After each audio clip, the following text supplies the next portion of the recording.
Banking exam में जितने लोग सक्सेस पा रहे हैं उनमें पास करने वाले लोगों में 75% इंजीनियरिंग बैकग्राउंड के हैं। ये बैंक ने स्वीकार किया था, बैंक के अधिकारी ने। लेकिन अभी भी 25% दूसरे हैं। इंजीनियरिंग बैकग्राउंड के होने का फायदा भी होता है। 10th के बाद जो सबसे अच्छे स्टूडेंट्स होते हैं वो इंजीनियरिंग और मेडिकल लाइन चूज करते हैं, तो डेफिनेटली वो बहुत अच्छे स्टूडेंट्स हैं, मेहनती हैं, उनका कंसंट्रेशन अच्छा रहा है। वो जिस फील्ड में जाएंगे झंडा गाड़ेंगे। बैंकिंग में आ रहे हैं, वहां भी झंडा गाड़ रहे हैं। लेकिन भगवान ने सब कुछ एक व्यक्ति को नहीं दिया है। जब आपका बैकग्राउंड इंजीनियरिंग हो जाता है तो सोचने का दायरा डेप्थ में जाता है, फायदा है, लेकिन संकुचित हो जाता है, जनरलाइज नहीं होता। बैंक जनरलाइज माइंडसेट चाहता है, तो इंजीनियरिंग बैकग्राउंड के स्टूडेंट्स जनरलाइज होने का प्रयास करते हैं। आज मैं बताने वाला हूं इस वीडियो में कि वो कौन सी चीजें हैं जो इंजीनियरिंग बैकग्राउंड के स्टूडेंट को मदद पहुंचाती हैं और वो कौन सी बातें हैं जो उसके अगेंस्ट में जाती हैं। जो अगर ना हो तो 75% कौन बोले वो 100% की ओर चला जाए, पर ऐसा होगा नहीं, क्योंकि आप अपना बैकग्राउंड बदल नहीं सकते। एक कमेंट के संदर्भ में मैं एक्सप्लेन करूंगा जो यूट्यूब पर मैंने एक स्टूडेंट को जवाब दिया। उसके रिप्लाई में उस इंजीनियरिंग बैकग्राउंड के, मेरा दावा है कि वो इंजीनियरिंग बैकग्राउंड का है, उसने कमेंट किया। सबसे पहले मैं बात कर लेता हूं, फिर उस कमेंट पर जाऊंगा। वो उस कमेंट का विश्लेषण इसलिए जरूरी है क्योंकि सारे स्टूडेंट जो प्रिपरेशन कर रहे हैं उनके प्रश्नों का जवाब मिल जाएगा। आगे बढ़ने के पहले मैं ये कहना चाह रहा हूं कि इंजीनियरिंग बैकग्राउंड के स्टूडेंट्स का रियलिटी क्या है, एक एग्जाम्पल के साथ। ऑफलाइन क्लास में मैंने देखा जो इंजीनियरिंग बैकग्राउंड के स्टूडेंट्स होते हैं नेचुरली बहुत तेज होते हैं, वो तो अच्छे स्टूडेंट रहे। जब मैं तरीका बताता हूं कि थोड़ा रुकिए, किसी चैप्टर को पढ़ने का तरीका क्या है, और मैं एक्सप्लेन करता हूं। दरअसल मेरे पढ़ाने का तरीका है कि चैप्टर के कॉन्सेप्ट को एक्सप्लेन करना, तो उसमें उनकी ज्यादा रुचि नहीं रहती है। और जब मैं शॉर्टकट मेथड बताता हूं उसके बाद, तो वो सीखते ही नहीं है। क्लास में ऐसा हुआ कि मैंने एवरेज का कॉन्सेप्ट बताया, तो एक इंजीनियरिंग किया हुआ स्टूडेंट एवरेज का कॉन्सेप्ट क्या सुनेगा जी, वो तो 5-6 में है। एवरेज तो 5-6 में शुरू हो जाता है। पूरा क्लास ध्यान से सुन रहा है और वो क्वेश्चन बना रहा है, मेरा सीट बना रहा है, सुनता ही नहीं है। जब मैंने एक्सप्लेन कर दिया, करीब करीब 45 मिनट्स मैंने एवरेज पर सिर्फ लेक्चर दिया, एवरेज को एक्सप्लेन किया, और क्लास में रह के भी अपना क्वेश्चन बनाने में व्यस्त है, सुनता ही नहीं है। उसके बाद जब क्वेश्चन बनाना शुरू किया ना, तो सारे क्लास ने आंसर देना शुरू किया और उस स्टूडेंट का 12 बज गया, क्योंकि एवरेज दिखाई देता है जैसे मैथ्स दिखाई देता है। क्वेश्चन बोलो आंसर, और इंजीनियरिंग बैकग्राउंड का स्टूडेंट लिखता है average is equal to sum of items by number of items. यही पढ़ा है ना भाई इंजीनियरिंग में, sum of item by number of item. Mean deviation का एप्लीकेशन पता ही नहीं है। स्टूडेंट्स ऐसे आंसर दे रहे हैं, थोड़ी देर के बाद उसको रोना आ गया कि ये क्या हो रहा है, मैं इंजीनियर हूं और ये सब सिंपल स्टूडेंट्स ये इसका आंसर दे रहे हैं। यही नेगेटिव है। फॉर्मूला पढ़ लिया, रट लिया, बस उसी को अप्लाई किए जा रहे हैं, लेकिन अप्लाई करने में उनका जवाब नहीं है। वो तेज स्टूडेंट है जी, इंजीनियरिंग बैकग्राउंड का है, नेचुरली वो दूसरों से आगे है, लेकिन वो तो इंजीनियरिंग बैकग्राउंड का स्टूडेंट है। कुछ दिनों में उसको अपनी गलती का एहसास हुआ, और ये बात उसके साथ नहीं है, जितने भी इंजीनियरिंग बैकग्राउंड के स्टूडेंट्स क्लास में रहे हैं ना, 1 महीने तक वो सबसे पीछे रहे, बात ही नहीं सुनते, इंजीनियर्स है ना, लेकिन 1 महीने में उनको समझ में आ जाता है, और जब वो सुनने लगते हैं तो 3-4 महीने में उनका सिलेक्शन हो जाता है। सबसे पहले समझ में आ गया होगा मैं कहना क्या चाहता हूं। अब मैं उस कमेंट के संदर्भ में बात करना चाहता हूं। वो कमेंट देखिए क्या है, आपको समझ में आएगा, मैं एक एक करके जवाब दूंगा। एक स्टूडेंट ने यूट्यूब पर मुझसे पूछा, ऑनेस्टली बताइए सर, आज से शुरू करने पर 4 मंथ्स में एसबीआई पीओ क्लर्क क्लियर हो जाएगा? 4 महीना कॉम्पिटिटिव टाइम है, मतलब ऐसा है कि असंभव तो नहीं है, लेकिन संभव तभी होगा जब उस स्तर का डेडिकेशन चाहिए। मैंने जवाब दिया, it depends 100% on only on you and your dedication and the way you study. मैं आपको कितना भी पढ़ा दूं, अगर आपके अंदर जुनून नहीं आता, सिलेक्शन का सवाल नहीं उठता। 100% आप पर डिपेंड करता है और आपके कंसंट्रेशन पर, और आप पढ़ते कैसे हैं, तरीका सही है कि नहीं, फॉर्मूला लिख रहे हैं कि अप्लाई करने आता भी है, कॉन्सेप्ट समझ में आता है कि नहीं, अप्लाई कर सकते हैं कि नहीं, ऑनलाइन ऑब्जेक्टिव एग्जाम सॉल्व करने आता है या नहीं। अगर ऐसा है तो आप कर सकते हैं।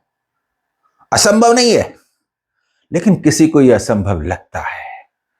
उसके जवाब में एक स्टूडेंट ने कमेंट किया, उसने ऐसी ऐसी चीजें उठाई कि मुझे लगा कि ये तो आप सभी लोग भी यही सोचते हैं।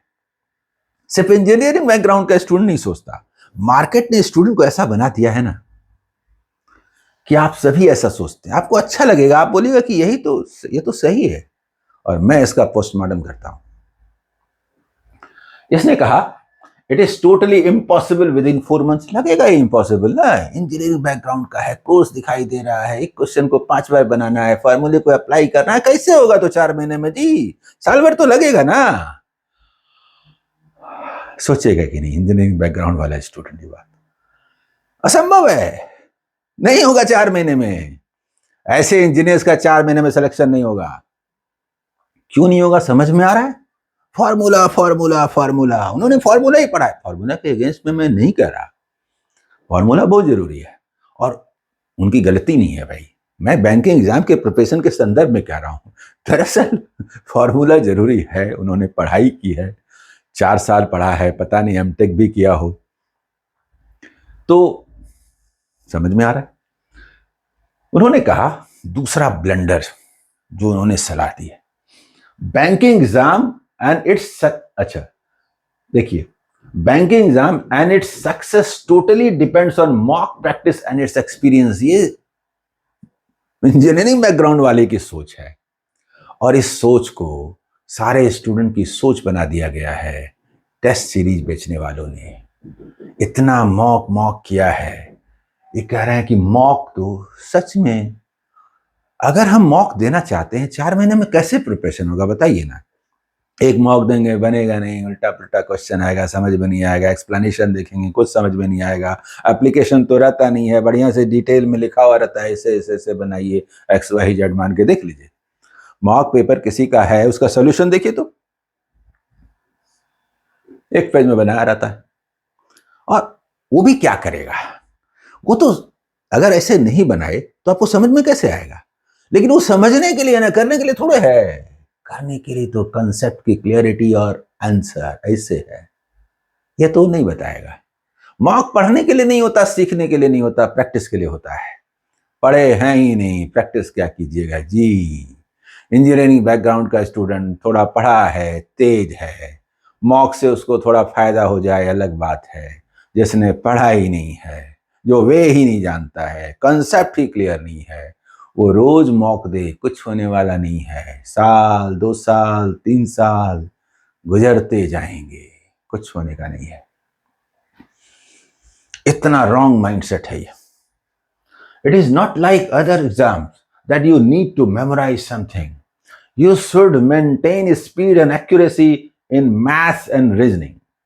ये बात तो सही है कि स्पीड एंड एक्यूरेसी मेंटेन करनी चाहिए रहेगा तो ना मेंटेन करेंगे। स्पीड एंड एक्यूरेसी है ही नहीं तो मेंटेन क्या करेंगे, और आएगा कहां से? मॉक देने से, टेस्ट देने से आता है। टेस्ट को मैं मॉक से अलग करता हूं। जब आप चैप्टर को पढ़ लेते हैं, पढ़ना मतलब चैप्टर का कंसेप्ट क्लियर हो जाता है, फिर उसको अप्लाई करते हैं, तो अप्लाई करने के लिए टेस्ट देना पड़ेगा ना। चैप्टर वाइज टेस्ट दीजिए, प्रीवियस ईयर्स के एग्जाम के क्वेश्चंस का टेस्ट दीजिए, किसी भी एग्जाम के क्वेश्चन का टेस्ट दे सकते हैं, लेकिन प्रैक्टिस पेपर का मत दीजिए। जब एग्जाम के क्वेश्चन का टेस्ट देंगे तो जो आपने पढ़ा है उसका एप्लीकेशन समझ में आएगा।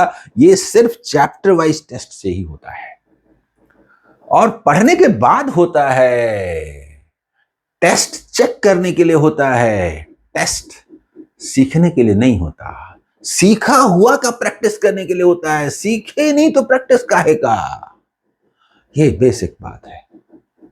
और स्पीड, एक्यूरेसी, स्पीड कब बढ़ती है? स्पीड कब बढ़ती है?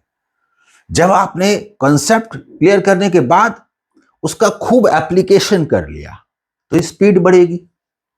जितनी समझ बढ़ेगी, जितनी मेहनत होगी, उतना स्पीड होगा। जितनी मेहनत कम होगी, राइट अप्रोच नहीं होगा, स्पीड कम होगी। और एक्यूरेसी, ये तो आदत है जी, ये आदत है। झूठ बोलने वाला व्यक्ति खूब झूठ बोलेगा तो क्या झूठ बोलना खत्म हो जाएगा? सच बोलने के लिए बड़ी मेहनत करनी पड़ती है। झूठ बोलने की आदत बदलना आसान नहीं है, गलती करना आदत है, उसके लिए अलग मेहनत करना पड़ता है।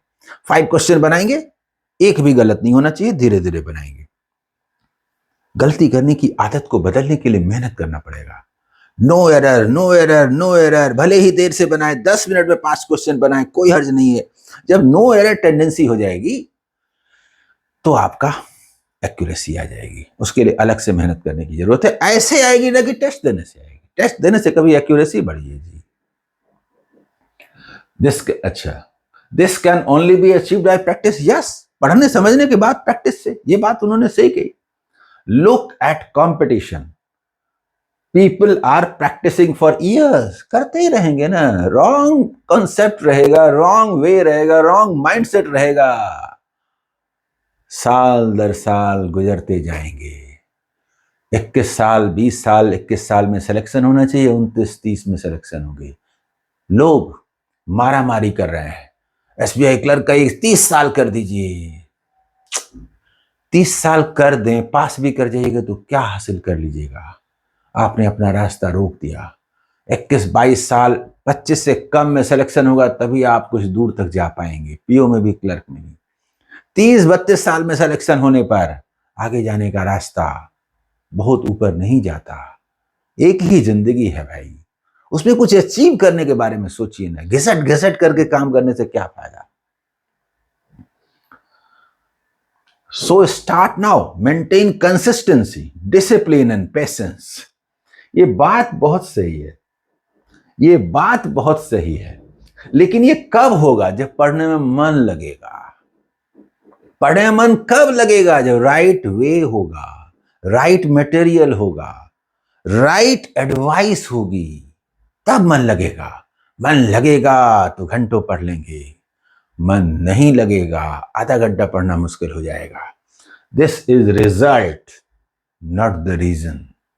जब आपका सब कुछ सही रहेगा तो आप कंसिस्टेंसी मेंटेन कर पाएंगे, तो डिसिप्लिन रह पाएगा, तो पेशेंस रह पाएगा, अदरवाइज नहीं रह पाएगा। स्पेशली इंजीनियरिंग बैकग्राउंड का जो स्टूडेंट है वो कुछ हद तक अपनी कमियों को अपने पॉजिटिव साइड से ढक लेता है और इसीलिए मॉक दे के पास भी कर जाता है। मॉक दे के वो पास नहीं किया जी, उसके पास पहले से टैलेंट था, उसने पढ़ाई भी की डेडिकेशन के साथ और मॉक भी दिया। मॉक के कारण उसको 2 साल में सक्सेस मिला। मॉक अगर इतना नहीं दिया हुआ होता ना तो 1 साल में सक्सेस मिल जाता। 1 साल में अगर मिला है तो बहुत टैलेंटेड है, उसको 6 महीने में मिल जाना चाहिए था। मॉक ने उसका सक्सेस का टाइम बढ़ा दिया। मेरे इतना बोलने के बाद भी आप स्टूडेंट्स में एक बड़ा तबका होगा जो अभी भी ये मानेगा कि नहीं, मॉक ही जरूरी है। क्या कीजिएगा? 1000 बार झूठ बोलने से झूठ भी सच लगने लगता है। ये मॉक का बाजार, ये टेस्ट का बाजार दिन रात आपके कान में मॉक मॉक मॉक बोलता रहता है। आप चाहे न चाहे उसके प्रभाव में आते ही हैं। मैं सलाह जरूर दूंगा, मैं ये जरूर कहूंगा कि आप आजमाइए कि जो आप कर रहे हैं वो सही है कि नहीं। चेक तो करेंगे ना जो रास्ता आप अपना रहे हैं। मॉक देने से आपका स्पीड बढ़ा कि नहीं बढ़ा? क्वेश्चन का कंसेप्ट क्लियर हुआ कि नहीं हुआ?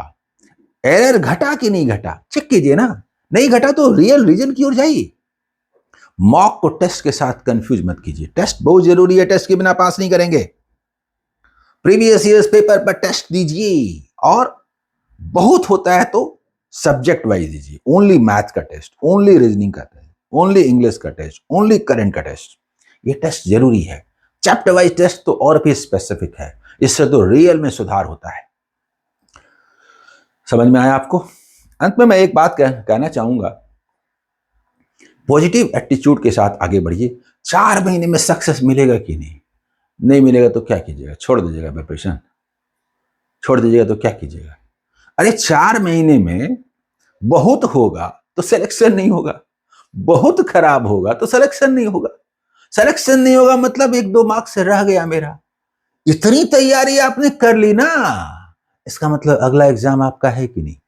फिर ये पूछने का क्या मतलब है कि 4 महीने में मेरा सिलेक्शन होगा कि नहीं? बताइए मुझे। इसीलिए 4 महीने में होगा कि नहीं होगा छोड़ दीजिए, आपके पास ऑप्शन नहीं है। 4 महीना बाकी है, दिन रात एक कर दीजिए। सिलेक्शन लेना है ये सोच करके प्रिपरेशन कीजिए, होगा ये मान करके चलिए। और मैं झूठा आश्वासन नहीं देता, बहुत मुश्किल है लेकिन असंभव नहीं है। ये पूरी तरह से 100% आप पर डिपेंड करता है। मैं फिर एक बार कहूंगा, यूट्यूब पर रात में 9 बजे मेरा लाइव क्लास चलता है। इस लाइव क्लास को जो रोज करेंगे उनका सिलेक्शन पक्का होगा। मैं उनको मोटिवेट भी करता हूँ, क्वेश्चन भी सॉल्व करता हूँ, हर तरह से गाइड करता हूँ। यूट्यूब में एक मेंबरशिप ऑप्शन आता है, उसको ज्वाइन कर लेते हैं तो और भी दूसरे फीचर्स मिल जाते हैं। ये आपको पास कराने के लिए सफिशिएंट है। लेकिन बहुत सारे स्टूडेंट चाहते हैं कि नहीं, पर्सनल इंटरेक्शन थोड़ा ज़्यादा होना चाहिए, वो आराम से क्वेश्चन पूछ पाए, तो उसके लिए ऐप पर पेड कोर्सेस होते हैं। SBI क्लर्क के लिए मेरा लाइव क्लास शुरू हो रहा है 23 दिसंबर, मंडे से। बहुत सारी फैसिलिटी है, 50% ऑफ है, डबल वैलिडिटी है। मेन बात है कि वहां पर आपको इंटरेक्शन करने का ज़्यादा मौका मिलता है। यूट्यूब में भी मिलता है, फिर भी अपना अपना चॉइस है। कोई एक से ज़्यादा प्लेटफॉर्म भी चाहते हैं, ऑप्शन चाहते हैं। दिन में 2 बार, एक बार रात में यूट्यूब पर 9 बजे मुझसे वहाँ बात करें, ऐप पर 3 बजे बात करें। ज़्यादा गाइडेंस चाहते हैं तो उस ख्याल से वो ऐप से जुड़ सकते हैं। Okay, all the best, bye.